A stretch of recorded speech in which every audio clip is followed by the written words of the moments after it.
Good evening, everyone, and thanks for joining us. I'm Caitlin McCarthy coming to you live from our digital studios. Tonight is a first alert weather night. We're joined by meteorologist Erica Page. She has a breakdown of tonight's forecast. So, Erica, it's going to be snow, a lot of rain in the forecast, and those dropping temperatures could make for an icy couple of days. Is that right?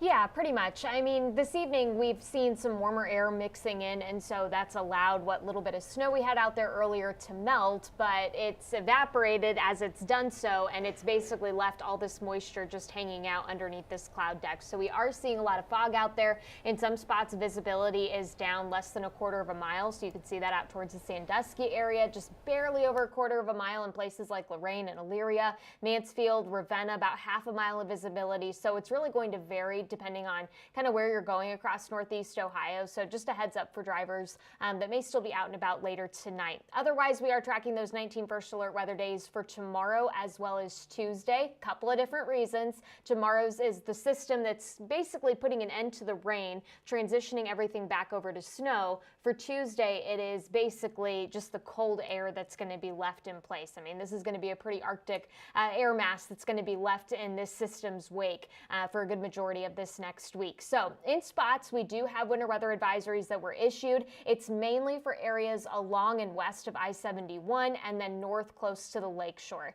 The reason for that, it doesn't mean that if you're in Worcester, if you're in Akron, Canton, even out towards the Warren area, that you won't see snow. You will. It just may not be in terms of 2 to 5+ inches in spots. You're likely more so going to be within the range of about a trace to 2 inches. Just because you're sitting farther south, you're going to be able to tap into some of that warmer air. The farther west, the farther north you are, you have the better opportunity of picking up on some of those higher snow bounce. Your snow tracker showing that story pretty much on par with what we were thinking, where if you're farther south and east, probably not going to see as much snow, but you will likely see some as we go through the day tomorrow. Right now, temperatures are warm enough. We're still into the mid-30s and upper 30s across our area, that everything that's falling is in the form of rain. And we expect that still to be the case for the next several hours.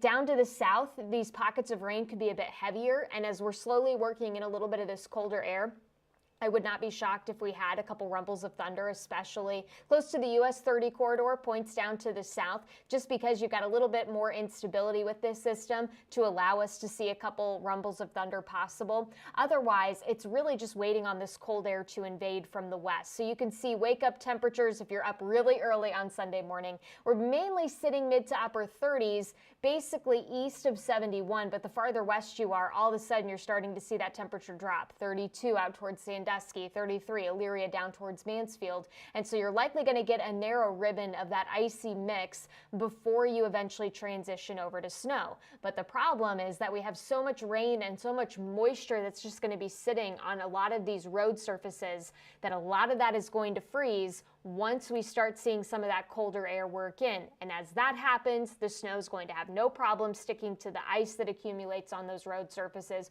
or even those sidewalks, driveways, think of things like that. And that's where you're going to create some of those really messy travel conditions through the day on Sunday. Once the morning wave clears out, we're not done with the snow. It's just going to become a lot more scattered across our area as we kind of go through the second half of the day. And you're seeing that temperature starting to tumble. We start off the morning mid to upper 30s. All of a sudden, we're wrapping up the afternoon and evening right around the mid 20s. So that's that drastic drop in temperatures. And with that will come some very gusty conditions headed into tomorrow night as well. That's us pulling in a lot of this Arctic air that's going to settle with us basically Monday, Tuesday into Wednesday of this next week. So don't be surprised if you really hear that wind starting to get pretty gusty. It may rattle some things outside, especially as we go into late tomorrow night. We're talking winds that could easily gust 40, possibly even 45 miles per hour on the upper end. More of us are probably going to see the wind gusts 35 to 40, so just keep that in mind. If everything is soggy, if it doesn't have a lot of good structural integrity, so think some of those trees, especially with all the warmth that we've seen today, I would be a little concerned that we could have some tree damage kind of headed into the second half of the weekend and early Monday, so that is something to keep an eye out for.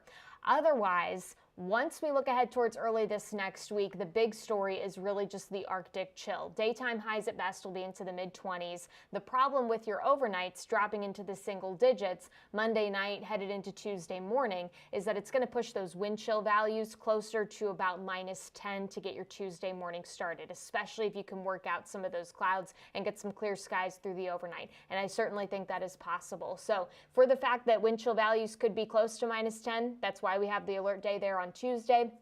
We see some slow improvements through the later part of the week. We're watching a system Wednesday. Right now, it looks like it'll stay mainly south, but that if that continues to nudge farther north, we'll expand kind of the snow chances Wednesday into Thursday.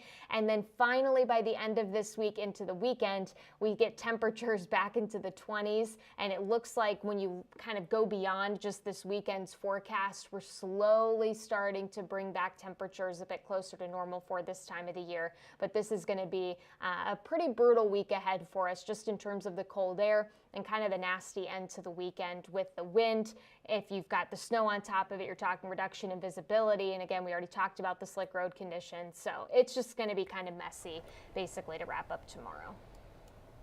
All right, Erica, thanks a lot. And we're going to check back in with you in just about 20 minutes on CW 43 for 19 News at 10 o'clock. And of course, again at 11 for 19 News. Thanks, everyone. Have a great night. 19 News is everywhere. Download our CTV apps and follow us on social media.